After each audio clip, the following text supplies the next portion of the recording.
जय माता की मित्रों, मैं धनेश्वर महतो। जब जब किसी चीज का संकट आता है तब तब मोदी भागते हैं मैदान छोड़ के। आखिरकार मोदी जब पंजाब हरियाणा का किसान दिल्ली में आके धरने पे बैठा है तो मोदी दिल्ली छोड़ के गुजरात में जाके बैठे हैं। अब सोच लीजिए कितने बड़े कलेजा के ये आदमी हैं। 14 साल की उम्र में मां को छोड़ के भागे, भरी जवानी में घरवाली छोड़ के भागे,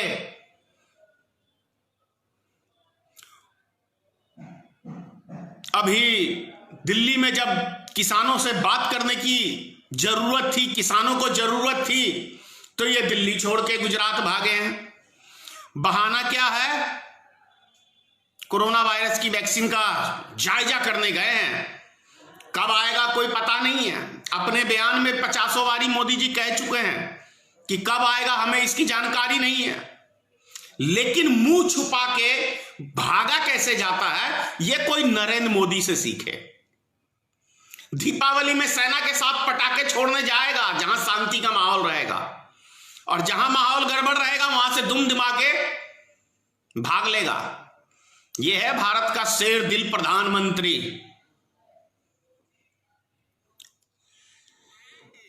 किसानों की मांग क्या आपको नहीं लगता कि जायज है?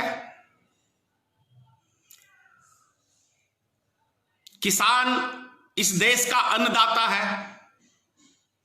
हम सब यदि भगवान के बाद किसी का कोई स्थान है तो भैया कहावत है, खाली पेट भजन ना होए रामा।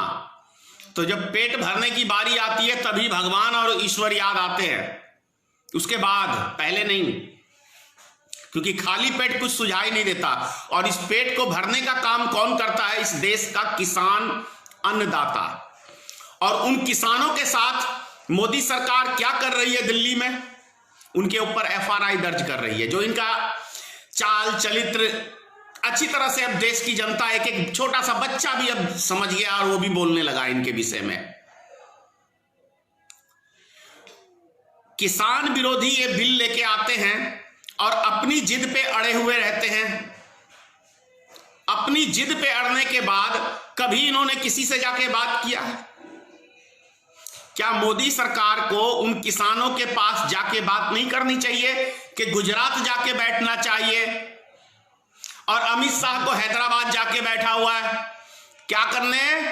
नगर इकाई का चुनाव का प्रचार करने। और JP नड्डा कितना काम करते हैं ये लोग, चुनाव के लिए जीते हैं, सिर्फ चुनाव के लिए जीते हैं। अब नगर इकाई की प्रचार जब एक गृह मंत्री और एक राष्ट्रीय अध्यक्ष करेगा जिस पार्टी का, तो समझ सकते हैं मानसिकता कहां है, क्या है। ज्यादा मुझे कुछ कहने की आवश्यकता नहीं है इन सब मुद्दों पे, आप बड़ी भली भांति समझ सकते हैं। तो ये चूहा प्रधानमंत्री भागता है इधर उधर। देखिए मेरे रूम में भी 2 चूहे निकल के आ गए, लेकिन ये चूहा मैदान छोड़ के, ये चूहे समझे कि कहीं मेरा तो नहीं कह रहा इसलिए बाहर आए, लेकिन ये चूहा दिल्ली छोड़ के भाग गया गुजरात। किसानों से बात नहीं करेगा, इसके पास फुर्सत नहीं है, बड़ा तीर मारता है। भैया डेली मन की बात सुनाने के लिए फुर्सत कहां से रहेगा? डेली याद करना पड़ता है कि मन की बात में मुझे क्या बोलना है। कितना कामकाज वाला 18 घंटे भाषण देना क्या मामूली बात है? बहुत दिमाग खर्च होता है भाई भाषण देने में।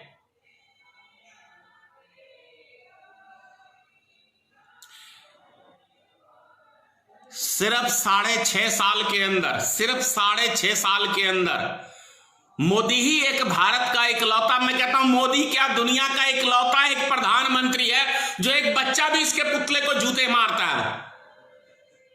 महिलाएं मारती हैं, माता बहनें मारती हैं, बुजुर्ग मारते हैं। ये इकलौता भारत का प्रधानमंत्री है जिसका रावण के रूप में पुतला जलाता, फिर भी बेशरम है। बेशरम का तो ताज पहन के बैठा है प्रधानमंत्री की गद्दी पे। बेशरम का ताज है इसके सर पे, ताज। जो काम चुटकी में हल होने वाला होता है उसको ये सालों टालता है ताकि हंगामा चर्चा में रहें, मीडिया में रहे सुबह शाम। उससे भी बड़ी बात क्या है कि गोदी मीडिया सब जो है पुलवामा हमले की चर्चा नहीं करती है।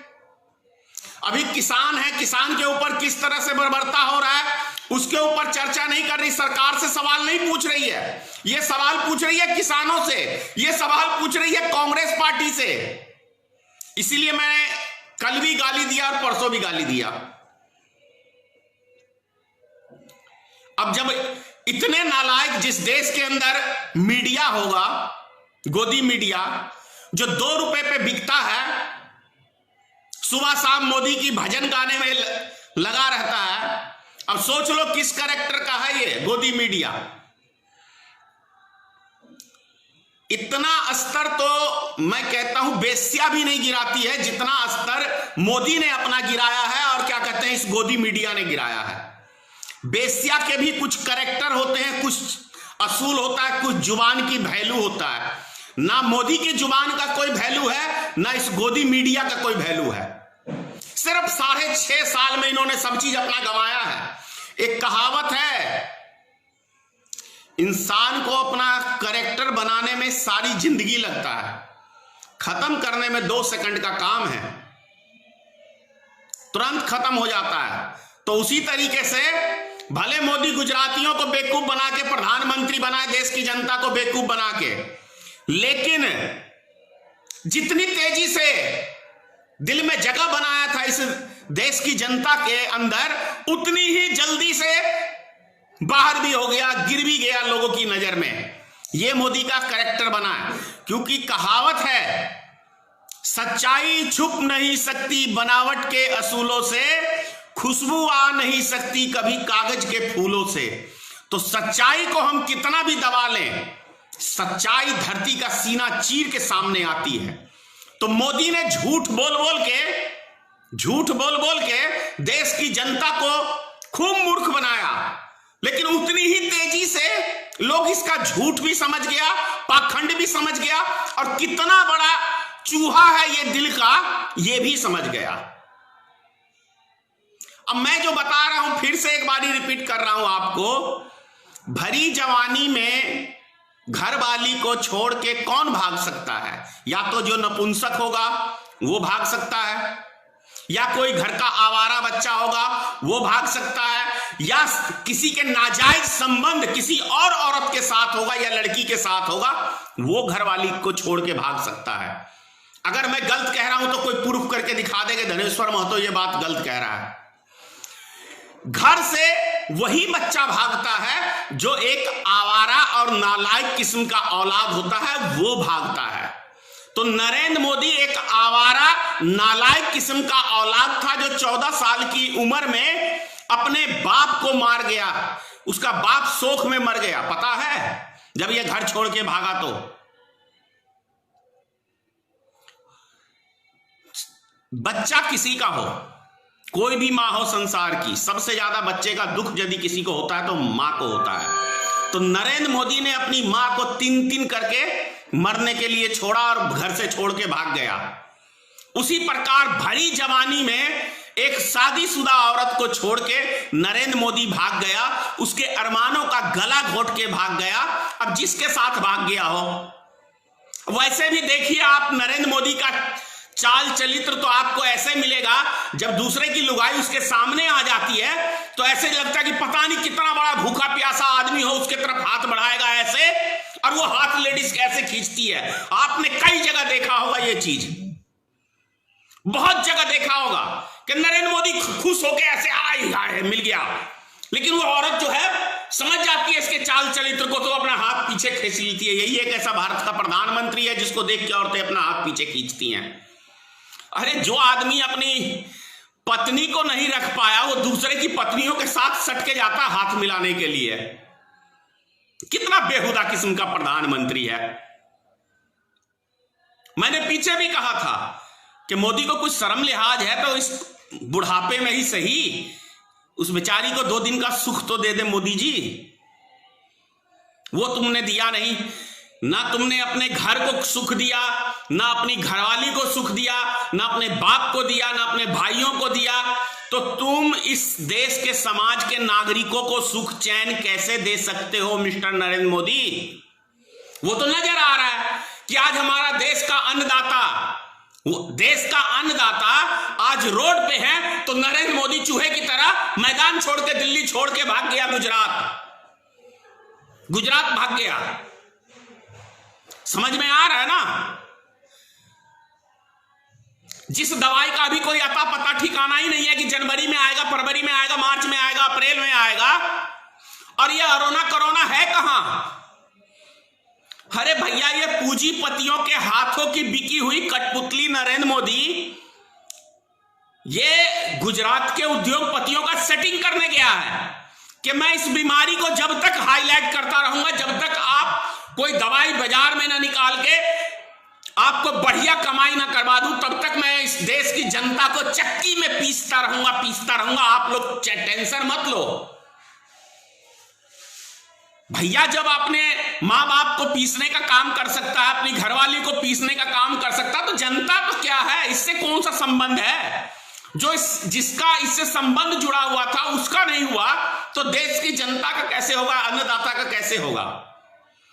तो ये मोदी जी का चाल चलित्र चेहरा है, समझिए आप लोग भी। चुनाव के लिए मोदी जीता है, और जो विदेश में जाके मोदी ने कहा था कि भारत का आदमी बड़ा गिरा हुआ है, कल मैं आपको वीडियो लोड करके दिखा दूंगा वो भी, क्योंकि वैसे यकीन नहीं आएगा ना। अब उस फौजी की बात मैंने कहा था ना कि फौजी का मैं कल वीडियो लोड करूंगा, तो कुछ हरामजादे कह रहे हैं कि ये फौजी नहीं है, ये ढोंगी है। मतलब अपने हक की आवाज उठाना इस देश में, वो ढोंगी है, वो पाखंडी है। अगर कोई सच बोलता है तो वो ढोंगी हो गया, पाखंडी हो गया। कोई अपने हक की आवाज उठाता है, जैसे अभी किसान उठाए हुए हैं, तो वो कांग्रेसी हो गया। गजब के हो हरामजादो तुम लोग, गजब के हो। जिस दिन तुम्हारी मां ने कहा कि तुम्हारा बेटा नालायक है मेरा बेटा, तो तुम क्या कह दोगे कि ये मेरी मां हो ही नहीं सकती है? ये भी कहने में तुम लोग को, अंधभक्तों को, कोई देर नहीं लगेगा कि मेरा बेटा रास्ता भटक गया, तो तुम कहोगे कि मेरी मां ही नहीं है, मेरा बाप ही नहीं है। लग रहा है ना ऐसा? मतलब देश का छात्र आवाज उठाए तो वो देशद्रोही, देश का किसान आवाज उठाए तो वो कांग्रेसी पाकिस्तानी, देश की सेना आवाज उठाए तो वो फौजी नहीं हो सकता है, देश का दलित आवाज उठाए, देश की दलित बेटियां ये सब आवाज उठाएं तो वो सब विपक्ष ने उसको सेटिंग कर दिया है। और तुम जब हरामजादो, गाली देके ही बोल रहा हूं, जब तुम लोग धरना प्रदर्शन करते थे 2013 में, और जो तुम्हारा पिताश्री वो बॉम्बे का जो बैठा हुआ था अन्ना हजारे माधर चोद, आज ये कहां बिल में घुसा हुआ है भोसड़ी वाला? ये अन्ना हजारे कहां घुसा हुआ है चूहे की बिल में? आरएसएस का साला भड़ुआ। और वो भेंगा रामदेव बाबा बड़ी डींगे हाँकता था, सलवार कमीज पहन के जो भागा था रामलीला मैदान से। आज उसे देश में कुछ नहीं नजर आ रहा है। आज उस हरामी के पिल्ले को सहनसा नजर आ रहा है अपना, कि अपनी दाल रोटी सीख रही है। तो जितने साले रंडुए हो इस देश के, वो सब रंडुओं ने जीना हराम कर दिया है सबका। जितने भी रंडुए हो इस देश में, चाहे वो एगो योगी आदित्यनाथ हो, चाहे वो रामदेव बाबा हो, चाहे वो क्या कहते हैं अन्ना हजारे हो, चाहे ये नरेंद्र मोदी हो, सब भड़ुओं ने देश का जीना हराम कर दिया है नागरिकों का। तुम लोग इसी भाषा के योग्य हो। मैं तो बोल ही चुका हूं, ज्यादा मिर्ची लगेगी तो बर्बाद हो गए। क्या फर्क पड़ेगा? क्या फर्क पड़ेगा?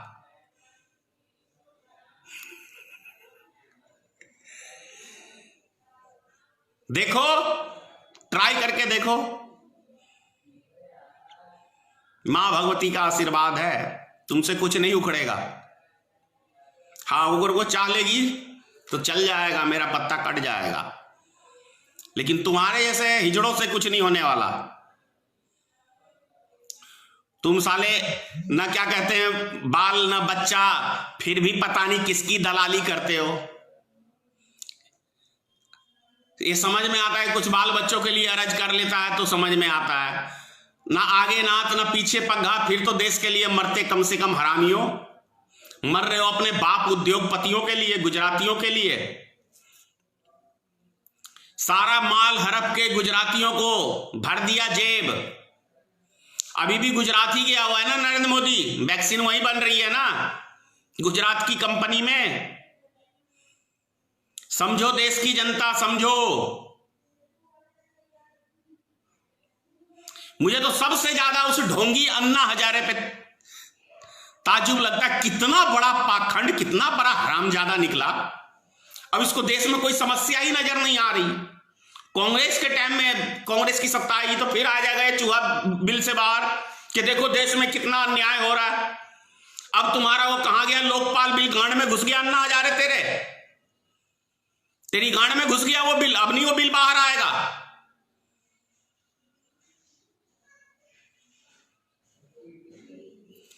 गजब का बेवकूफ बनाते हैं ये।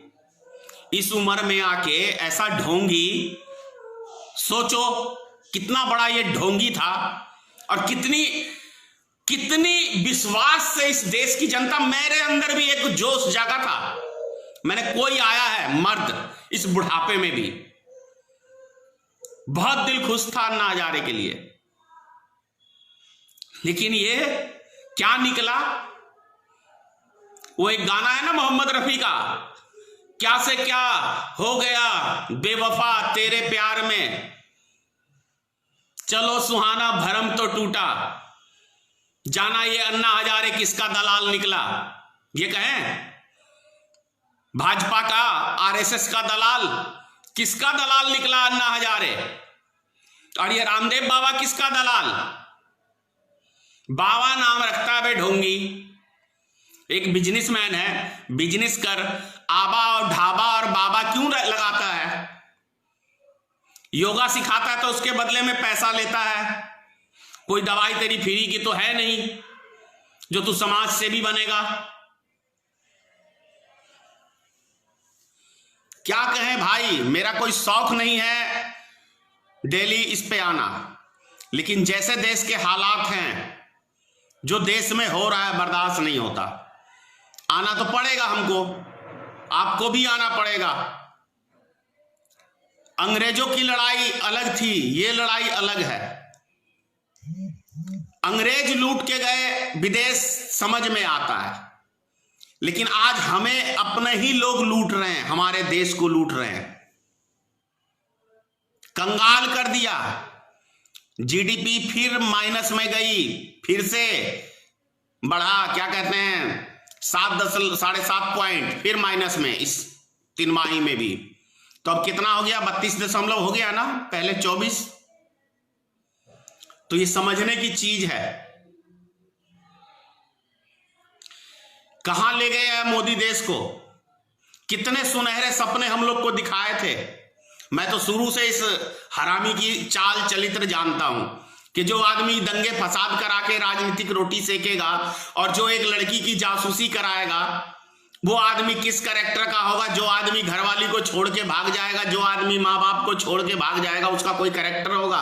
पता नहीं भाई हमारे देश की जनता को कहां बुद्धि चला गया है। इतनी सी बात हमारे देश के जनता को समझ में नहीं आएगी। अरे भाई जो घर परिवार का नहीं हो सकता, हमारा कैसे होगा। जिस माँ ने 9 महीने कोख में रख के जन्म दिया उसका नहीं हुआ, जिसके साथ 7 अग्नि के साथ 7 फेरे लिए उसका नहीं हुआ। तो भाई महान देश की जनता, प्रणाम करता हूं मैं आपके बुद्धि विवेक को, प्रणाम करता हूं मैं। एक कहावत है, अपनी ही करनी का फल है नेकी और रुसवाइयां, आपके संग चलेंगी आपकी परछाइयां। समझ में आया मतलब। बीज आपने ही बोया है ना, तो फल भी आप ही खा रहे हैं ना। और हमारे जैसे इस बुढ़ापे में आपकी आवाज बुलंद करने के लिए आगे आना पड़ रहा है। मुझे कोई शौक नहीं है कि मैं गाली गलौज का शब्द प्रयोग करूं। मैं जानता हूं कि मैं अपना कैरेक्टर खुद खराब कर रहा हूं, मैं जानता हूं, ऐसा नहीं है कि मैं जानता नहीं। मैं जो भी शब्द बोलता हूं गलत, उसमें मेरा खुद चरित्र खराब हो रहा है, लेकिन आपके लिए बोलना पड़ता है, आपके लिए।